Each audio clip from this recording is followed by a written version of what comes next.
Tēnā koutou katoa. Welcome to my podcast, Clearing Trauma from Discrimination. My name is Siana Raymond, and for clarity, I consider myself a late bloomer in wordsmithing, having graduated with a master's degree in creative writing and on the verge of publishing my first piece of writing work as the burgeoning creator of the genre Māori Cosmic. I'm a mature new writer who's excited about venturing into podcasts, to which I delve into experiences past and present that I recognise have and their attempts to continue to shape the livedness of my everyday here in Aotearoa. How I come to be where I am now, not insofar as address and location, yet insofar as a respect for how racial trauma through colonisation and the colonisers past and present sufficiently affect how I interact with my community, neighbourhood, fellow country peoples and my culture today. How I set about clearing racial trauma and the healing that brings for a hope of a present and future that allows me to focus on the truths at the top of my list: climate change and care for our stunning and beautiful planet. Episode 1, The Path of Destruction, Racial Trauma. Karakia, tātai tuarangi Māori, whenua Māori, tinana manawa, hinengaro wairua Māori, ki te katoa mauri ora Māori, ahau Māori, tūturu o whiti whakamaua kia tīna, haumie hoie, tae ki e. I'd like to start with my father, because when I consider the timeline, he is pretty pivotal for being at the start. Of course he is at the start. He created me. Born in 1924, Dad was a man of many facets, a diamond, polished and rough and challenging and challenged. He made sure that I never went back to sleep. By this statement, of course, I mean the awakening kind. To remain awake within the ever-pervasive conditioning field of colonisation.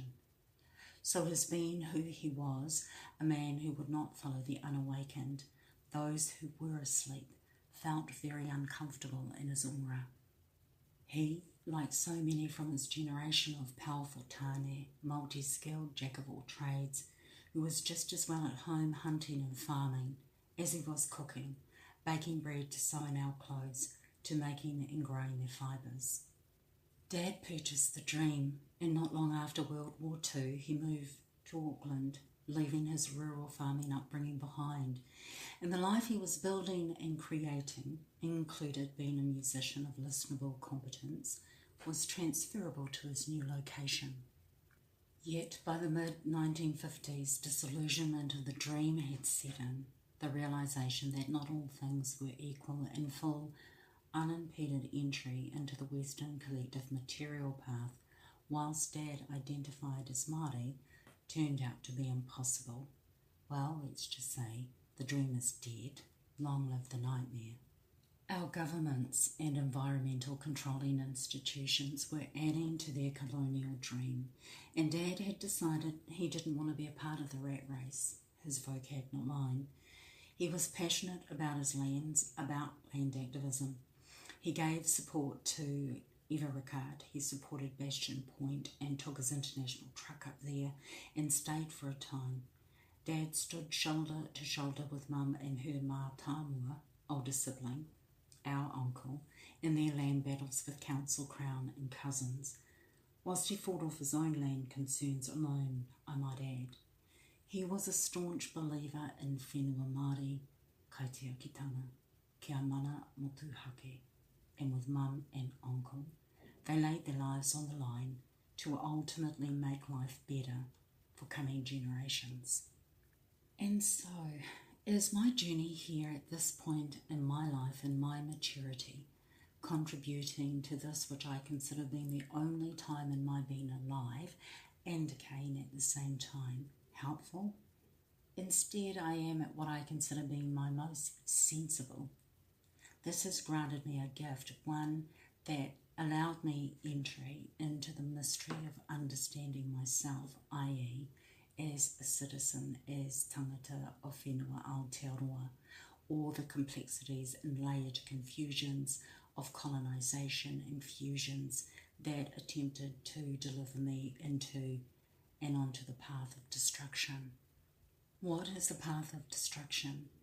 It is the faux Western collective material path. It has only limited experience that leads to alcohol abuse, addiction, pub life, ranked only to work in a factory, debt, homelessness, landless, lost, violence, victimization, a life of crime, endless nothingness, poor physical, mental, emotional and spiritual health, racism, alienation, segregation, isolation, homogenization.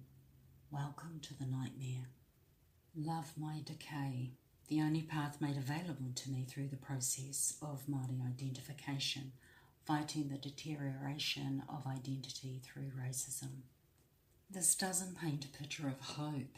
However, I created pathways, fresh pathways through my creativity of writing poetry, music, art, and the longing for spiritual awakening. I didn't get addicted to the bottled spirit. I got hooked on being the seeker after the truth, the great spirit. Or in other words, a religious fanatic or a chaser after cults. From the beginnings, mine, born 1960s, the traditional path, the traditional Māori path and experience was not available to me. It had long since been closed down. Colonisation is responsible for that. The Western collective material path was the only one available, or so it seemed. In suburban Auckland, Panmure, in the 1960s, 70s and 80s, the cultural mix of Pākehā, Māori, Infuestill, Pacifica and Asian tangata made for a very uncomfortable childhood, adolescence and teenage experience of me, myself and I experienced a lot of verbal abuse from Pākehā children about the colour of my skin, my cultural heritage and financial status. That Māori are cannibals, that I'm a cannibal, go back to where I came from. Today I see their misguided logic, and yes, I felt the weight of their bigotry towards me even as a small child. After all, this was the path I was on. I could not be on any other in terms of traditional Māori. We lived in a Eurocentric, stylised, mikiapi, some sort of Māori dabbed in, but mostly Pākehā's world. Whilst my parents were fluent speakers, original speakers of te reo, and they could continue their Māoriness, like so many, we weren't taught the language or the cultural traditions. However, we intersected with Māoritanga through tangihanga. But for me, I could only observe. My participation was passive. Spiritual abuse involved covenants being made with my parents' generation and the Catholic Church to not teach anything Māori to their tamariki and mokopuna. They believed it best that we only know European Pākehā ways and language. Yet here I was doing all that, and still I was on the receiving end of derogatory sneers and punishment from Pākehā, both old and young in my community and neighbourhood. Whilst I had to assimilate into a European living style brown-skinned person, and I did to the best of my ability, yet not so successfully as Dad was a disruptor, making sure I didn't get 100% colonised by my 20s, and if so, I would begin the reversal of all that by my late 30s, aka decolonisation training. Thank the gods for that. And so this Western collective material path, well, I could only dip my big toe into its shallows. This kōrero is a metaphor for that uneasy feeling I would get whenever I walked into a shop in Panmure, or by some weird fate I'd been able to friends up with 1 to 3 Pākehā kids in the neighbourhood and invited into their homes, followed by stern frowns and stares by their parents. A hasty exit was easy to make, but harder to explain to my Pākehā friends. I was not fully welcome in their homes, yet they were always welcome in mine. There are a lot of tricky standards. The big joke now for me is we were doing better materially than they were, We had Venetian blinds, an Electrolux vacuum cleaner, a proper washing machine, a TV, black and white, and best of all, a telephone and a constant supply of electricity. We never shied away from sharing our sugar, tea, butter, flour, vegetables and eggs with our Pākehā neighbours, even cheese sometimes. But it was harder for that kindness to come back the other way, because when I entered their homes, I discovered they were poorer than us. This was like some kind of strange double standard happening here. Here I was, getting criticised by Pākehā children that I went to school with, that we were poor, dirty Māoris, and my father was an alcoholic and my mother was lazy. Oh, and yet it was glaringly obvious, staring me in the face, that Pākehā children I went to school with never knew my parents or whānau. I saw neglect and hopelessness in the homes and lives of my neighbourhood Pākehā friends, but their conditions and fates could change exponentially more so than mine ever could. I'd learned this as I grew older and wiser. I would say that this corridor of paths on my part was nowhere near as extreme as my parents' generation's experience. They had colour barring and segregation, alienation in their faces daily. Me, in my colonised condition, falsely judged my parents. I didn't know the burden they carried.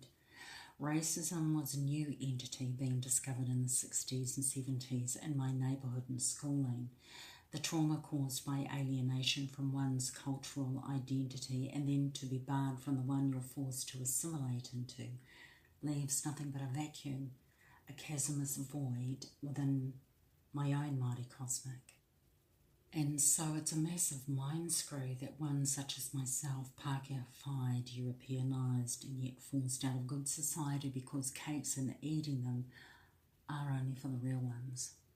Dad wanted to believe the segregation when he was first in the big city would blow over. Instead it got worse. He pushed back, he was a union, so fought for the right to continue a traditional Māori life, especially to attend land court hearings. This landed him in ill favour with his supervisors. Dad voiced te tiriti o Waitangi, but time off for Māori culture could mean losing your job. And while the gate would be open for a few Māori to go through onto the Western collective material path, that was not to be for Dad. The dream was dead. During lockdown in 2020, I came across a video published on the internet of a First Nations elder from North America. He was speaking from the 1970s. I could tell it was from that time. People in the background dressed in flared jeans, and the piece was clearly film that had been digitised. To listen to him only speak briefly about how difficult it was for him to live a traditional life, and that the conflict of commodification was causing this difficulty, sent shivers through me. He reminded me of Dad and the very topic and conflict Dad spoke about. I had experienced firsthand this conflict between the traditional Māori path and that of the Western collective material path. In 2014, the last three siblings of my mum's whānau, 2 aunties and an uncle, sisters and brother, all passed 1 month after the other, starting in September, October, and finally, uncle, the last passing in November. Whilst we as cousins supported each other, the press of employment, annual and tangi leave, the pressures to pay bills and mortgages, affected the sustainability of each tangihanga. It was hard on us. Our aunties and uncles are also our mums and dads. I don't think I could have managed my grief if I hadn't been able to attend all 3 tangihanga, which I did, and glad for the experience and lessons that this delivered to me. The traditional life path and the ability to access it and to live it resonates with me, and I understand my dad's protest, whether about the limits of consumption of services or commodification, the impact it had on our whānau and the trauma it caused one very important member, our dad, and that impact then affects us. But it came as a direct result of colonisation, and the person who understood that clearly was Dad. But when you're someone like me, born in suburban Auckland in the 1960s, schooled in a European world through the 70s and 80s, my head was confused and so far up the rear end of colonisation, it was easy to mistake the truth for nothing more than ranting, especially as I was then quite turned against my culture through the actions of being assimilated. I ended up turning against the very ones who would later in my life be my salvation, long after they had passed. This brings our first episode to a close. I post new episodes monthly. Thank you for joining me. Ka kite anō.